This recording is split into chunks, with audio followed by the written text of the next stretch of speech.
What's up, y'all? It's Friday. I hope everybody out there is feeling fantastic. So let's go ahead and get down on this video. And I want to talk about Joe McCann and the Ashlee Jenae situation yet again. So Joe McCann has a link on his Instagram and X profile called ICannotTellYou.com. And in that particular link exists a whole bunch of alleged receipts where he claims that Ashlee had mental health issues. He has a lot of receipts as it pertains to Ashley Robinson, better known as Ashlee Jenae online, putting paws on him, getting physical with him on a multitude of occasions, having these mental outbursts, panic attacks, so forth and so on. So he starts it off by talking about how they met. The two of them met back in September of 2024. He says that he was speaking at a number of conferences in Singapore, putting on a cultural music event sponsored by a company, Asymmetric, as well as attending the launch party for an online casino deal that I secured for Iggy Azalea. Then he goes on to say, the night prior to the casino launch party, I held my Asymmetric party, and the first time I met Ashlee was when I was behind the DJ booth at my event. She tapped me on the shoulder and said to me, Iggy asked if you could change the music. My response was simply no. Now, before we go any further, I do want to highlight that I'm not going to read all of these screenshots that I've obtained because it's so many. I'm just going to skim through it and point out the specific highlights of the screenshots and then keep going. If you want to pause to read, then by all means be my guest. So Joe goes on to say that he saw Ashlee briefly at the casino launch party, but the following day he decided to DM her on X because she was tweeting about the event. They started chatting and he ended up telling her that he was moving to Miami in 2 weeks, and that is when Ashlee informed him that she already lived there. So that led to their first date on November the 2nd, 2024. Now, according to Joe, Ashlee was 2 hours late for their first date, and she even said, hey, if you want to reschedule, I'm cool with that. But Joe went on to say that, hey, I'll wait for you, right? And then he says when Ashlee ended up arriving, she approached the bar where he was sitting and he felt her hand tapping him on his shoulder. He said it felt like electricity shot through his body. The feeling was beyond description, right? And so the two of them began to chat and found out they had a lot of similar interests. Now he goes on to provide this text message where apparently a friend of Ashlee's checked on her during their first date, and she says, hope you're enjoying your night. Ashlee says right off the bat, we're getting married. Then the friend says, heard it here first, then laughing emojis, and then Ashlee says, he's perfect. The friend says, I love this for you. Congrats, sister. Now let's talk about the proposal, because Joe says that he proposed to Ashlee before they went to Tanzania. He says that on March 27th, earlier this year, that he proposed to Ashlee after a Dallas Mavericks versus the Portland Trail Blazers NBA game. And he said that Ashlee knew that he had purchased the ring. She just didn't know when he was going to pop the question. And he provided photos to prove that he proposed to her on that specific date. Now, as you can see, the picture seems to have been taken on March 28th at 2:03 a.m. So just a couple of hours from midnight on March the 27th, right? And so this picture shows Ashlee very emotional about being proposed to by Joe. And it seems as though that things were on the up and up between the two. Now, he also goes on to explain that he's an intensely private person, but the reason why he decided to propose to Ashlee in Tanzania is because basically she was looking for a viral moment. He said that Ashlee informed him that on social media, a proposal for women is a huge deal. And he also said that Ashlee was masterful in making posts go viral and that Ashlee had an idea with the lion, but with a lion line in front of them. He said that he changed the plan at the last minute, which is why she was genuinely surprised in the video.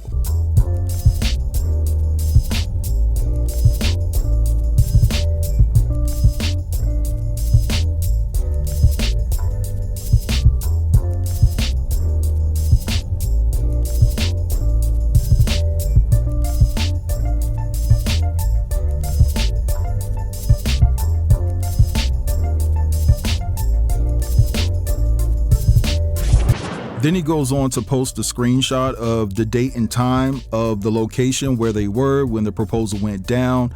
And then he also posted a screenshot of him contacting the individuals that were responsible for setting up the proposal and changing it in the last minute. Now, I will take the time to read to you all this screenshot because I think it's incredibly important.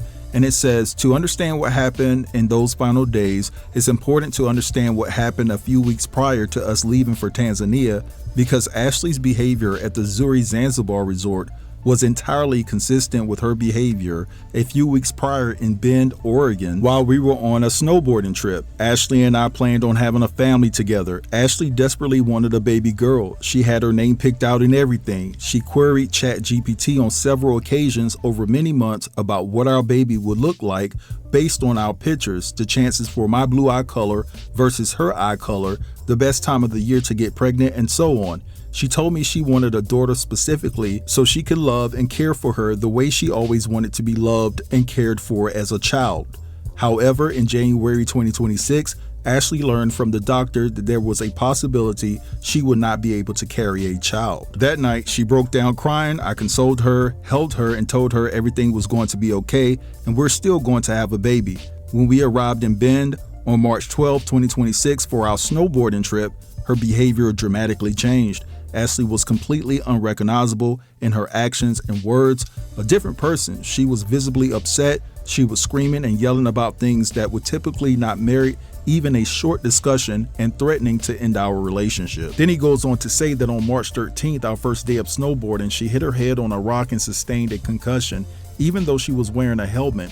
However, she refused to go to the doctor. For days after, Ashlee complained that she was dizzy and was forgetting things she said only moments prior. Nonetheless, she insisted on riding multiple days on the mountain after this occurred. And then he provides a series of text messages between the two of them after her alleged concussion. You could see that she said she was dizzy and she needed to get something to eat, but nothing in this said conversation mentions anything about a concussion. In my estimation, there are several things that you can get dizzy from. Now, I'm not saying that he's lying about anything because in a text message, you can clearly see that he's worried about her well-being. And in fact, he tells her, if you get too dizzy, just pull over and I'll come get you. Then he goes on to say, while in Bend, I was on the receiving end of multiple public outbursts by Ashlee, a behavior that I had not previously seen from her.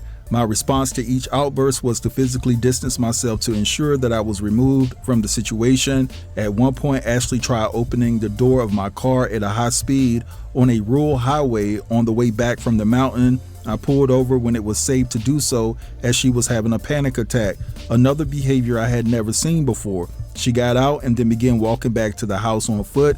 I pleaded with her to get back in as it wasn't safe for her. She walked a mile and then got in an Uber. Now, these are supposedly the text messages following the panic attack that Ashlee had on the highway. And it says at the top, after I pleaded with her for days, she went to the doctor when we got back to Portland. The doctor confirmed her concussion and prescribed her medication. Now, I'm going to read you the text messages that he sent her once she exited the vehicle. And it says, "It's not safe out here for you. Please get in the car so I can take you home. And I'll leave you alone so you can have some time to yourself without me around." And then she put a thumbs down on that message, right? And then he says, "You are 6.6 miles from home. It's going to be dark in an hour. If you walk, it will take you 2.5 hours. You are not safe out here alone. I'm begging you." She thumbs that one down too. And then she says, "You said your piece." And so it's clear and evident that the two of them got into some type of argument here. Then he says, "When I knew she was home safe, I arrived back at the house and saw that Ashlee was standing barefoot in the driveway. She began to take all of the snowboarding equipment out of my car and threw it all over the front yard and driveways. She then threw a snowboarding helmet towards me at point blank range, striking me directly in the face. I did not retaliate. I picked up the equipment and placed it back in my car and asked her to come inside." Now, these are the alleged pics that indicates that Ashlee was having an outburst on that day. The pic on the left, he said that she walked out into the middle of the road wanting to be ran over. And then the right pic shows that Ashlee supposedly grabbed his snowboarding equipment and gear and threw it all over the front of the crib. So when I first saw these pics on the Neighborhood Talk yesterday, I said that that was AI. And I still feel like something is off with these pics, but maybe these pictures were taken and captured at the time of Ashlee's outburst. I don't know. And then he goes on to say that he pleaded for her to get out the road, and after which he left the house to create physical distance between them so the situation could be stabilized. And then he says that Ashlee reached out to her mother, Yolanda. Now, immediately following that, he says that Ashlee broke up with him and he provided this text message. So he says, "You gave up on us this week. I felt something was amiss, and then you finally told me that your sadness was associated with your feelings of not being able to have children. Then it all made sense. I gave you grace and then you came right back at me. I asked you to calm down. You refused. Previously, you threw a snowboard helmet at my face and your behavior was concerning me, so I decided to leave the situation. I'm devastated for us. And then she responds and says, you refused to talk to me. Now, right after Ashlee broke up with him and threatened to move back to the East Coast, Joe said that the two of them eventually got back on the phone, and then Ashlee asked him to come back home, so he did. And when he walked through the door, she started crying uncontrollably and admitted that she was terrified that he was gonna up and leave her one day based off of the fact that she couldn't have a child. And so he reassured her in that moment that he bought a ring to marry her and that he would never leave her. Now, Joe goes on to explain what happened in Tanzania. He says that Ashlee's erratic behavior returned on April the 6th, right when they arrived at Zuri's Zanzibar resort one day after her birthday. The first of several public outbursts happened at lunch on April the 6th with a server present, and in the 2 days that followed, we engaged in a series of heated discussions in our villa as well as in public areas instigated by these outbursts. Ashlee's behavior had grown even more bizarre than the behaviors I observed in Ben. She was chain smoking cigarettes. Ashlee didn't smoke. She woke up and drank a bottle of white wine immediately. I've never seen her drink in the morning except maybe a glass of wine or a mimosa at brunch. This was not Ashlee at all. This was someone else. Then he provides text messages that were exchanged between the two of them while they were in Zanzibar. And he says, I have not and would never yell and scream at you in public. You put hands on me yesterday. You threw a snowboarding helmet at my head at point blank range. You screamed in public multiple times in Bend, and now in Zanzibar.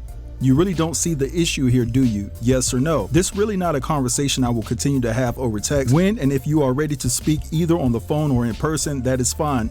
You're not hearing my point of view. I keep hearing yours and acknowledging them. And then he says, I asked you a yes or no question. Then he goes on to say, throughout our time in Zanzibar, Ashlee demanded that I take the engagement ring back from her and insisted that I call the engagement off. I declined every time and told her I wanted her to be my wife. She took the ring off and placed it in the safe in the villa. Eventually, I was able to calm her down enough so that we could at least go and enjoy the beach together. In what proved to be a pleasant escape from reality, Ashlee wanted to shoot some content of her riding horses on the beach, so we got ready and headed down there. When we arrived, she forgot the ring and she wanted it in her photos. She went back to the villa but forgot the code to the safe. She came back frustrated, but I told her I'd go get it and not to worry. When I arrived to the room, I sent her a pic of the safe showing the time delay remaining, so she'd have a sense of when I'd return and to calm her. Then he proceeds to provide a pic showing him going back to the room to retrieve the ring out of the safe, and then he also shares a pic. It's one of the pics of him and Ashlee together for the very last time. Then he goes on to say that shortly after he returned, they were chilling on the lounge chairs in the sand having a few drinks. He got up to go and walk and pay the tab, and then Ashlee began another outburst that drew the attention of people that were around and security personnel. Ashlee then decided to go back to the villa. He said that he will stay behind to watch the sunset, but then he contacted the Zanzibar services to get a separate villa just to get away from Ashlee and to try to minimize any type of confrontation that they would have going forward. Then he says he walked back to the villa after watching the sunset, and after taking a shower, Ashlee initiated another heated discussion. And then he said in that moment, he told her, okay, give me the ring back because the engagement is off. He said that he had finally had enough. And then Ashlee reacted by smashing lamps and glassware in the room and ultimately telling Joe that she hopes that he chokes and deletes himself tonight, right? And then he said someone in a villa next to them, which was Villa 24, called up to the security and let them know that there was an incident that was ensuing in Villa 25. And then within minutes, 4 security guards showed up. Now, Ashlee ended up telling the security guards that everything was okay, but the head of security suggested that they needed to be separated and asked if they wanted to be separated. And Joe said yeah, because he had already inquired to guest services about getting another villa. So he had already had his bags packed. And so he eventually moved to Villa 65. And then he said that Ashlee's mom was trying to call and text him, and she basically was saying that Ashlee was texting her some very terrible things. Then he proceeds to provide the text messages between him and Ashlee's mom, Yolanda. Yolanda says, did you take your things or is it still in her room? He says, it's possible some of my stuff is still there, but I have most of my things. What room is she in? Is she not responding to you? She's texting me, Villa 25. She is texting terrible things and won't answer the phone. Is it possible to fly out tomorrow? Then Joe provides these text messages that Ashlee sent him on the night she passed, and she says, no need for flight info, take care of your kids, I wish you the best in the rest of your life. Sorry I wasn't enough. I tried my best. Goodbye forever. Remember me as someone who cared. Don't let anyone I didn't like carry my casket. No attempt this time. Goodbye, Joe. Putting you out of your misery. You can see him saying, please call me, please call me. And then Ashlee says, please leave me be. And so Joe is pleading within the text messages, I'm begging you, please answer my call, please answer the phone. And eventually and allegedly, she went on to unalive herself. They found her HUNG from the door, or whatever the case may be.